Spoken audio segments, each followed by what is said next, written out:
அன்னைக்கு சரியா மணி 12:30 நெருங்கிட்டு இருந்துச்சு. அப்போ ஒரு நபர் சாலையோட ஓரத்துல நடந்து போயிட்டு இருக்கும்போது ஒரு கார் அங்க ரொம்ப நேரமா நின்று இருந்ததை நோட் பண்ணி இருந்திருக்காரு. கிட்ட போய் என்னவா இருக்கும்னு பார்த்த அவருக்கு மிகப்பெரிய ஷாக். ஒரு பெண் அன்கான்சியஸ் ஆகி அப்படியே ஸ்டேரிங்ல படுத்தபடியா இருந்திருக்காங்க. காலையில கோவிலுக்கு போயிட்டு வரேன்னு சொல்லிட்டு போன தன்னோட மகள் இன்னமுமே வீட்டுக்கு வரல. கால் பண்ணாலும் கால் எடுக்கல. என்னவாகி இருக்குமோ ஏதாகி இருக்குமோன்னு பயந்து போன அந்த ஒரு அம்மா கிட்டத்தட்ட 78 நாட்களே இவங்களோட திருமண வாழ்க்கையில இவங்களோட வாழ்க்கைக்கான முடிவை இவங்களே தேடி இருக்காங்க. ஆசையா வாழலான வீட்டுக்கு போன அந்த ஒரு பெண்ணை ரொம்பவுமே கொடுமைப்படுத்தி டார்ச்சர் பண்ணி ஒரு கைதியை போல ட்ரீட் பண்ணியிருக்காங்க. இந்த ஒரு கேஸ் ரீசெண்ட் டேஸா தமிழகத்தையே கொந்தளிக்க வச்சிருக்குன்னு சொல்லலாம். அதை விட எல்லாரையும் சோகத்துல மூழ்கடிச்சிருக்குன்னு சொல்லலாம். அன்னைக்கு அப்படி என்னதான் நடந்துச்சு வாங்க டீட்டெயிலாக பார்க்கலாம். ஹலோ மை டியர் டிஎஸ்டி, இன்னைக்கு ஒரு உண்மை சம்பவத்துடன் நான் உங்கள்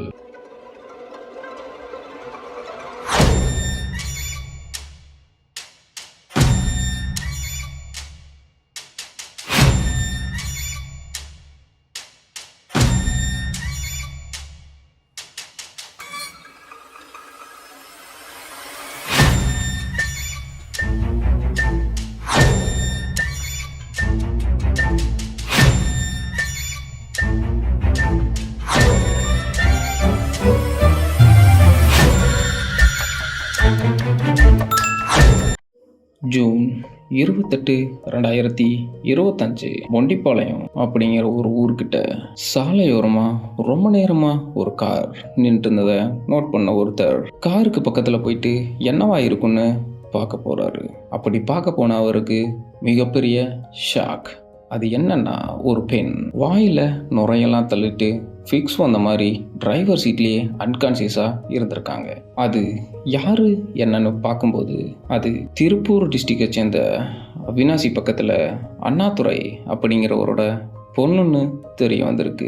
இப்போ அவங்க வீட்டுக்கு கால் பண்ணி இன்ஃபார்ம் பண்ணிட்டு ஆம்புலன்ஸை கால் பண்ணி அந்த ஒரு பொண்ணை மெடிக்கல் ட்ரீட்மெண்ட்டுக்காக ஆம்புலன்ஸில் ஏற்றுறாங்க. அப்படி ஏற்றும் போது தான் தெரிய வந்திருக்கு அந்த பொண்ணு இறந்து போயிட்டாங்கன்னு. இப்போ அவங்களோட அம்மா காலையில் என்கிட்ட கோயிலுக்கு போயிட்டு வரேன்னு சொல்லிட்டு போனா, ஆனால் திரும்ப வீட்டுக்கு வராமல் இப்படி நடந்திருக்கு அப்படின்னு சொல்லிட்டு ரொம்பவுமே கதறி அழுது மனமுடைஞ்சு போய் இருந்திருக்காங்க.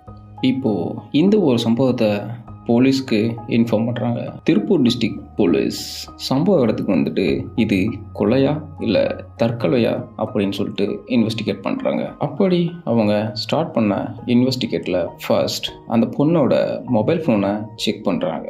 அப்படி செக் பண்ணதில் கொஞ்ச நேரத்துக்கு முன்னாடி அவங்க அம்மா கிட்ட ஃபோன் கால் வந்திருந்தது. அதுக்கு முன்னாடி ஒரு அன்னோன் நம்பரில் பேசியிருந்திருக்காங்க. அது மட்டும் இல்லாமல் வாட்ஸ்அப்பில் அவங்க அப்பாவுக்கு வாய்ஸ் நோட் சென்ட் பண்ணியிருக்காங்க. இப்போது அந்த வாய்ஸ் நோட்டை கேட்ட போலீஸ் அதிர்ச்சியில் உறைஞ்சி போயிட்டாங்கன்னே சொல்லலாம். ஏன்னா அதில் சொல்லப்பட்ட அந்த ஒரு விஷயங்களை கேட்டு ரொம்பவுமே சோகமடைய செஞ்சிருக்கு. ரிதன்யா இறக்குறதுக்கு கொஞ்ச நேரத்துக்கு முன்னாடி தன்னோட அப்பா கிட்ட அந்த நகையெல்லாம் எந்த இடத்துல நான் ஒளிச்சு வச்சிருக்கேன்னு சொல்லிட்டு சொல்லியிருக்காங்க. இவனும் இவன் ஃபேமிலியும் ரொம்ப கிரிமினல் ஃபேமிலி. இவங்கெல்லாம் யோசிச்சுதான் என் வாழ்க்கைய வீணாக்கிட்டாங்க. என்ன பெற்ற பாவத்துக்கு என் வாழ்க்கை வீணா போயிடும். நீங்களும் எல்லாத்துக்கும் சகிச்சு இன்னும் புள்ள வாழ்க்கை சரியாயிராதா? நாளைக்கு வேற கல்யாணம் பண்ணி வச்சா அவளை யாராவது கஷ்டப்படுத்திட்டா என்ன பண்றதுன்னு யோசிச்சு இந்த வாழ்க்கையை சரி பண்ண பாக்குறீங்க. அது எல்லா அப்பா அம்மாவும் நினைக்கிறதா. எனக்கு இந்த வாழ்க்கையில இவன் கூட வாழ்றதுக்கும் விருப்பம் இல்ல. இது இந்த வாழ்க்கை வேண்டான்னு டிசைட் பண்ணி வெளியில வந்துட்டா இன்னொரு வாழ்க்கையை தேர்ந்தெடுத்துக்கிறதுக்கான இதுவும் இல்லை. கண்டிப்பா இதுக்கு பின்னாடி ஏதோ ஒன்று இருக்கு அப்படின்னு சொல்லிக்கிட்டு இப்போ அதிரடியா இன்வெஸ்டிகேட் ஸ்டார்ட் பண்றாங்க அந்த ஒரு டிஸ்ட்ரிக்ட் போலீஸ். இப்போ இன்னும் டீட்டெயிலாக பார்த்தா திருப்பூர் மாவட்டம் அவினாசி கைகாட்டி புதூரை சேர்த்தவர் தான் அண்ணாதுரை. இவர் திருப்பூர்லேயே ரியல் எஸ்டேட்டில் ஒரு தலை சிறந்த பணக்காரர் பட்டியலில் இவரும் ஒருத்தர். இவருக்கு 2 பசங்க, ஒரு பெண். அந்த பொண்ணோட நேம் ரிதன்யா, வயசு 27. இவங்க எம்எஸ்சி கம்ப்யூட்டர் சயின்ஸ் முடிச்சிருக்காங்க. இவங்களுக்கு அதே ஊரை சேர்ந்த ஈஸ்வரமூர்த்தியோட பையன் கவின்குமார் அப்படிங்கிறவருக்கு கடந்த ஏப்ரல் 11, 2025 அன்னைக்கு கல்யாணமும் பண்ணி வச்சுருக்காங்க. பொதுவாக கல்யாணம் பண்ணால் பொன் வீட்டு சைட்லேருந்து மாப்பிள்ளை வீட்டுக்கு ஏதாச்சும் நகை எல்லாம் பண்ணுவாங்க இல்லையா, அதே போல தான் இவங்களும் மாப்பிள்ளை வீட்டில் கேட்குறாங்கன்னு சொல்லிட்டு கிட்டத்தட்ட 500 சவரன் நகையும், கிட்டத்தட்ட 70 லட்சம் ரூபாய்க்கு ஒரு லக்ஸுரி காரும், கல்யாணத்தன்னைக்கு காரையும் 300 சவரன் நகையையும் போட்டிருக்காங்க. இந்த ஒரு கல்யாணம் அந்த ஒரு பகுதியில் கிட்டத்தட்ட 2 கோடி ரூபாய் செலவில் பண்ணியிருந்திருக்காங்க.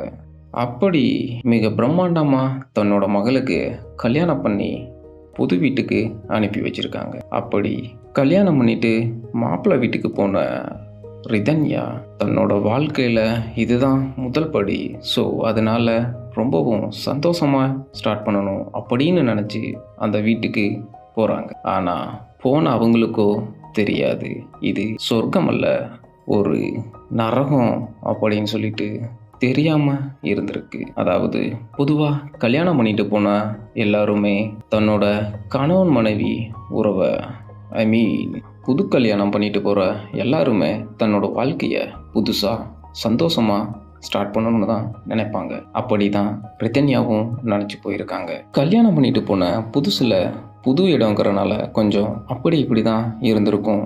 அப்படிங்கிறனால மேபி இவங்க எதையும் சொல்லாமல் கொஞ்சம் அட்ஜஸ்ட் பண்ணி போயிருந்திருப்பாங்கன்னு நினைக்கிறேன். கல்யாணமான கொஞ்ச நாட்களில் இவங்களோட வீட்டில் வழக்கத்துக்கு மாறாக பேச்சுவார்த்தைகளையும் நடவடிக்கைகளையும் கட்டுப்படுத்தி ஆர்டர் போட்டிருக்காங்க.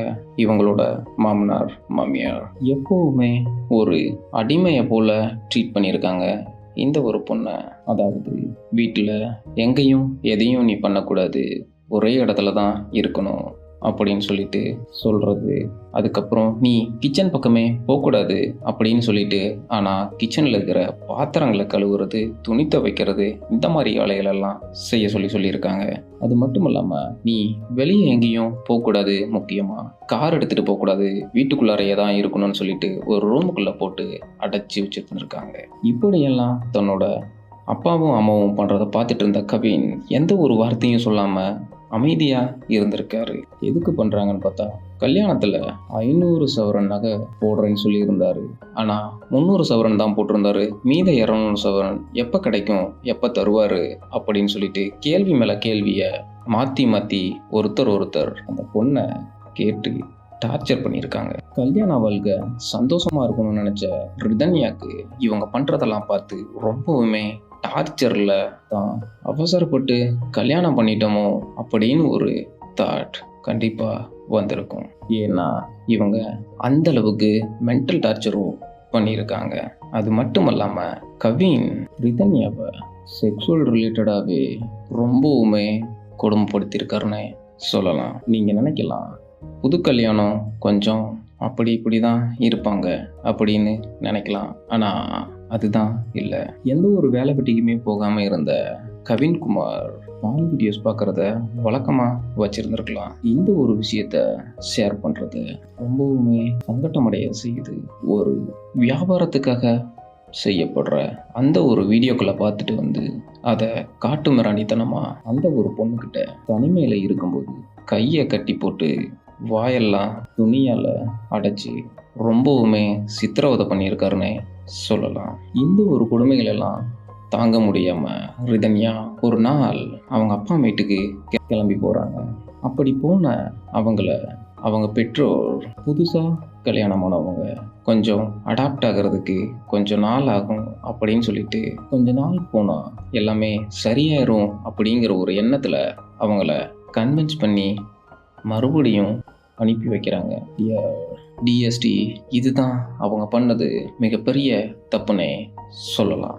ஏன்னா ஒருத்தருக்கு ஒரு விஷயம் பிடிக்கல அப்படின்னா அதை ஏன் எதுக்காக அப்படின்னு சொல்லிட்டு நம்ம கொஞ்சம் யோசித்து முடிவெடுத்துருக்கலாமோ அப்படின்னு தோணுது. ஏன்னா இப்போ அவங்க பண்ண அந்த ஒரு டார்ச்சர்னால அந்த பொண்ணு மறுபடியும் அதை ஃபேஸ் பண்ணி ஒரு நாள் திரும்பவும் அவங்களோட வீட்டுக்கு வந்துடுறாங்க.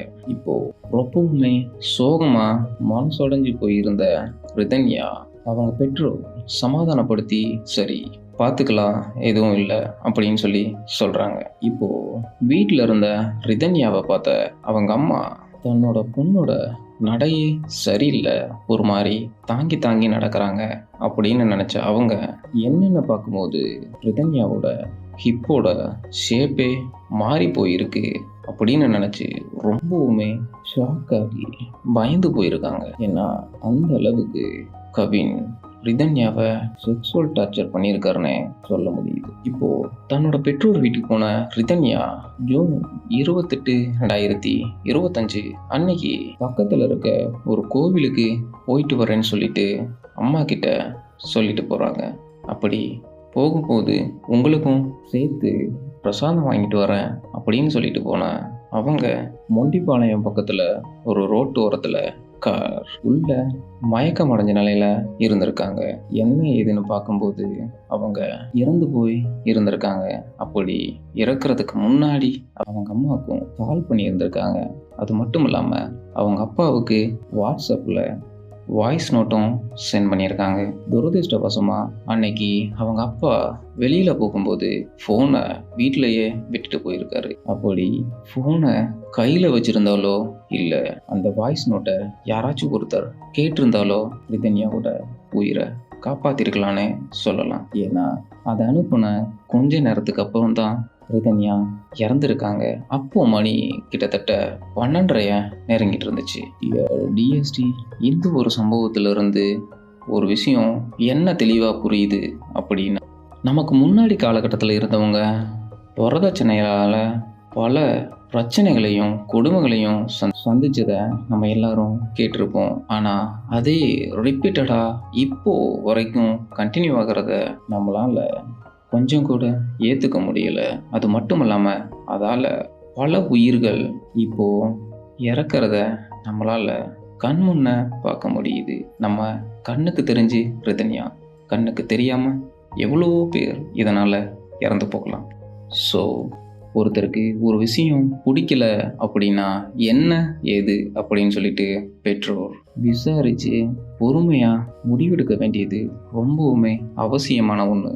ஏன்னா போனால் உயிர் திரும்ப வராது. அது மட்டும் இல்லாமல் டிஎஸ்டி நீங்களுமே ஒரு விஷயம் பிடிச்சிருக்கு பிடிக்கல அப்படிங்கிறத ஆனஸ்டாக பெற்றோர்கிட்ட சொல்லிடுங்க. கேவலம் ஒரு வரதட்சணைக்காக ஒரு பொண்ணை கொடுமைப்படுத்தி டார்ச்சர் பண்ணி அந்த பொண்ணு சந்தோஷமாக வாழ வேண்டிய வயசில் இப்போது இறந்து போயிருக்காங்க. இந்த ஒரு சம்பவம் அவங்களுக்கு மட்டும் இல்லை, ஒட்டுமொத்த தமிழகத்துக்குமே இது ஒரு கவலையான ஒரு செயல், ஒரு மிகப்பெரிய கவலையை கொடுத்துருக்கு. அது மட்டும் இல்லாமல் தமிழகத்தையே சோகத்தில் மூழ்கடிச்சிருக்குதுன்னு சொல்லலாம்.